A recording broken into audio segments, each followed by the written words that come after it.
Ako, hindi ko naman pangarap to, pero no choice na ako. God damn it, bugbog sa akin to lumpo. Nakakahong ka ng iyo, uwi sa Bulacan na parang frozen chicken feet while chilling with my homie feeling great after sending your farewell video great. Yeah.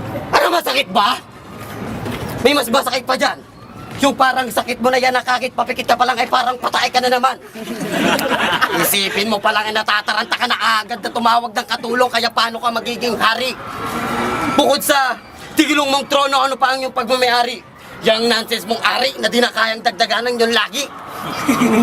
Daig mo pa ang presidente, grabe sa buhay mong swabe na may PSG pa pag umihi. Presidente? PSG? Abay, ayaw mo nga tumayo sa pwesto mo para maglakad. Wag na wag mo akong papaandaran ng paawa mo na nalagasa to si Boy Ubad. At kung kay Apex, Looney, Harty, Pistolero at Delo pinakitaan ka ng best fight, huwag kang mag-alala, magandang laban din naman ang kayang ibigay ng batang West Side.